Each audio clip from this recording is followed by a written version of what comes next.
पुरी ठारू सर्वपुरी पर्यंत सबुठारे पूर्ण भावे विराजित पुरिया पुरुषोत्तम सबुठारू से उत्तम पुरी रे जो पुरुषोत्तमंकर मूर्ति श्रीमूर्ति पूजा पाउछन्ति से मूर्ति माध्यम पुरुषोत्तम परमात्मा को ही पूजा दिया तेरे कथाटी हूँ जड़े कहले जगन्नाथ बिना गछरे पत्र भी हले ये कथा कही सहित गोटे कथा कहले जदि जगन्नाथ बिना गछर पत्र भी हले ना वर्तमान समाज रे जो माने मद्य मादक हत्या बलात्कार धर्षण सब घटुची दुर्नीति घटुची ये सब जगन्नाथ इच्छा हो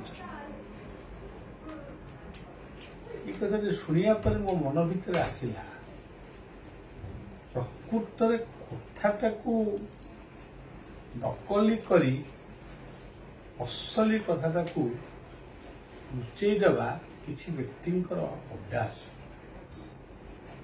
से माने बुद्धिजीवी किंतु बुझीबा को चेष्टा करना कारण सी भावुंट आमर माइंडटा ही आमर मास्टर आउ कौन सी माइंड जहाँ अच्छे से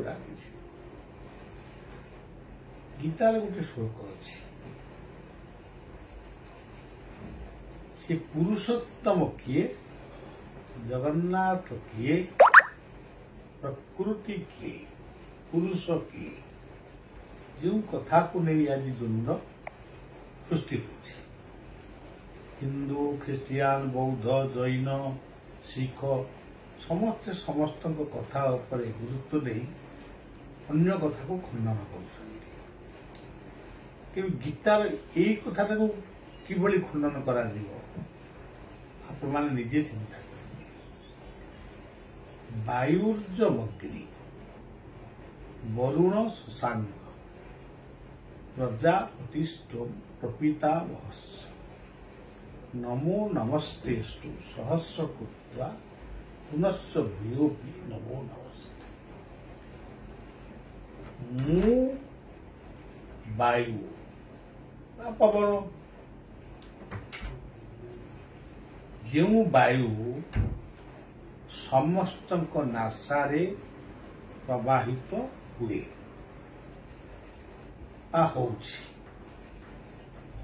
होउथिबा पर्यंत आमे बंचीछु जीवन कोई करूछु तापर मृत्यु ही जाए अग्नि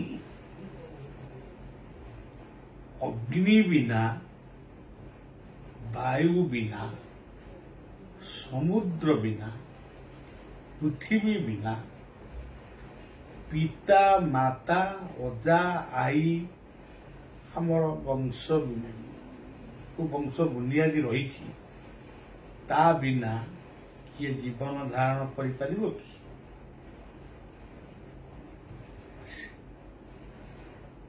ये कथा को जी कहते सी हूँ श्रीकृष्ण के श्रीकृष्ण बोली कहते श्रीकृष्ण किए बोली कह सी हूँ जगन्नाथ जय कृष्ण जगन्नाथ जगन्नाथ किए बोली कह वायु वरुण अग्नि ब्रह्मा बा पिता प्रपिता पिता पिता प्रपितामह इत्यादि इत्यादि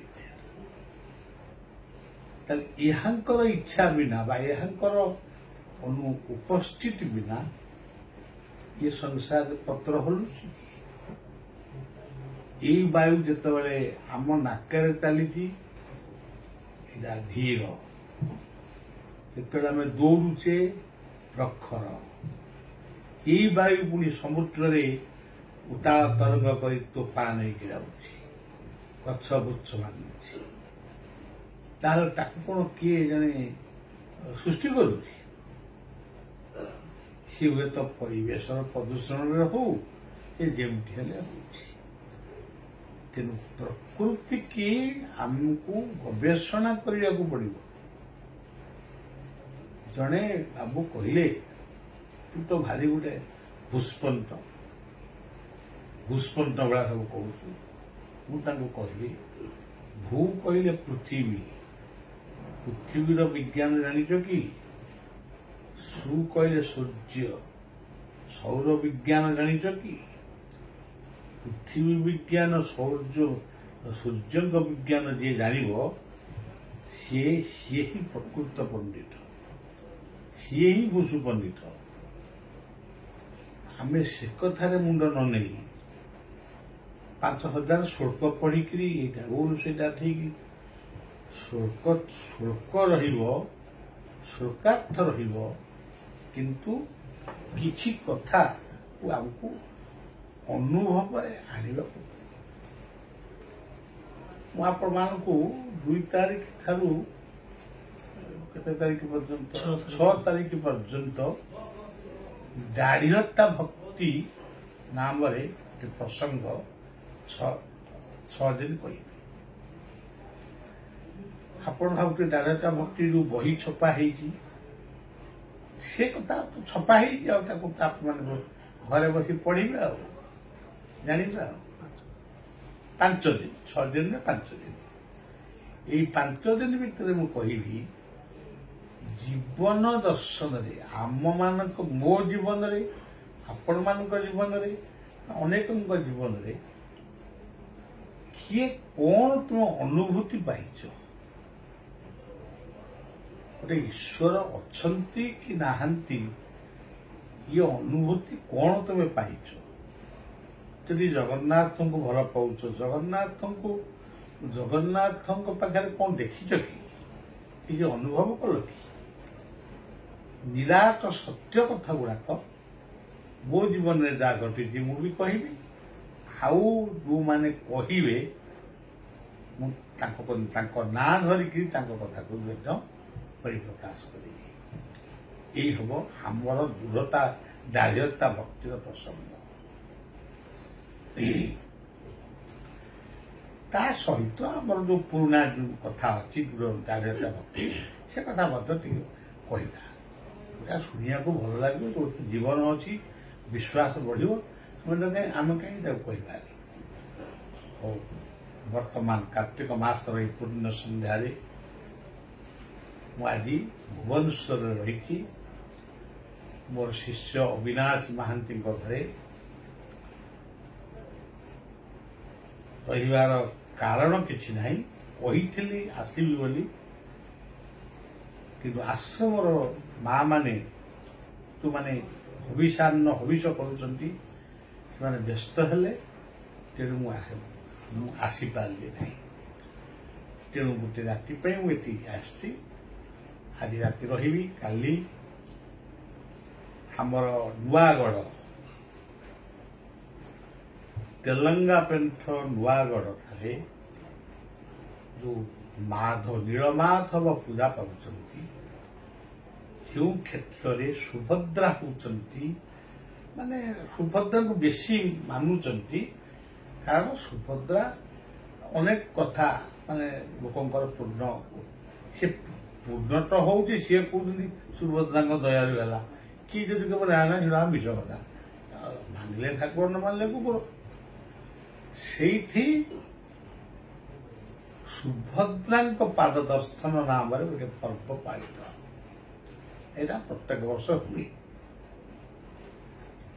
ରାଧାଙ୍କ ପଦ ଦର୍ଶନ ଯେମିତି ସାକ୍ଷୀଗୋପାଳରେ ଏଠି ହୁଏ ସୁଭଦ୍ରାଙ୍କ ପାଦ ଦର୍ଶନ। ସେଇ ଉପଲକ୍ଷେ ସଂଗ୍ରାମୀ ମାନଙ୍କର ଯୋଉ ସଂଗ୍ରାମୀ ମାନେ, ଯୋଉ ସାହିତ୍ୟିକ, ଯୋଉ ଐତିହାସିକ କବି ମାନେ ଦୁନିଆରୁ ଚାଲିଗଲେଣି, ଆଜି ବି ତାଙ୍କ କଥା ମନେ ପଡେ।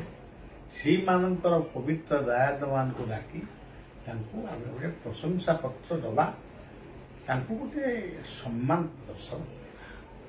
ସେଥିପାଇଁ କାଲି ସକାଳ 9 ଘଟିକାରେ କି 10 ଘଟିକାରେ ଗୋଟେ ପତ୍ରକାର ମାନଙ୍କର ସମ୍ମିଳନ ହେବ ଏବଂ ସେଇ କ୍ଷେତ୍ରରେ ଗୋଟେ ମାଧବ ଭୋଗ ଯେମିତି ମହାପ୍ରସାଦ ବାହାରୁଛନ୍ତି, ଆମେ ତ ମହାପ୍ରସାଦ ନାଁ ନେଇପାରିବୁନି, କାରଣ ମହାପ୍ରସାଦ ହିଁ କେବଳ ପୁରୀର ପ୍ରସାଦକୁ ମହାପ୍ରସାଦ କୁହାଯାଏ ଆମ ମତରେ।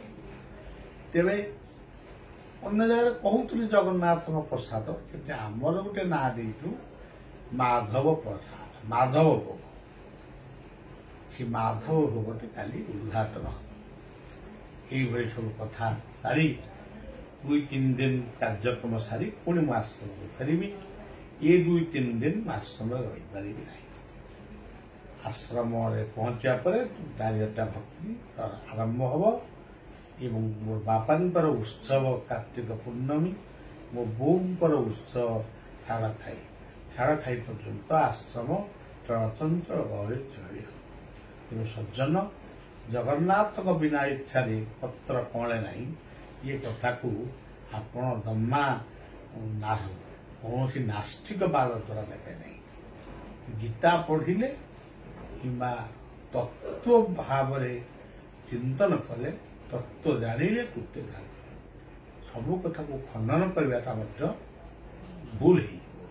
ଏତିକି କହି କଥାକୁ ଆଜି এইটি বিশ্রাম দଉଛି ଏବଂ ସବୁଠାରୁ ବଡ଼ କଥା, ହନୁମାନ ଚାଳିଶାଟି ଲେଖା ହେଇଛି, ସୁନ୍ଦରାକାଣ୍ଡ ଲେଖା ହେଇଛି। ଏସବୁ କଥା ସବୁ ଛାଡ଼ ଖାଇ ଦିନ ଆଲୋଚନା। ଜୟ ଗୁରୁ, ଜୟ ଜଗନ୍ନାଥ, ଜୟ ଗୁରୁ, ଜୟ ଲିଙ୍ଗରାଜ, ଜୟ ଲିଙ୍ଗରାଜ, ଜୟ ଲିଙ୍ଗରାଜ।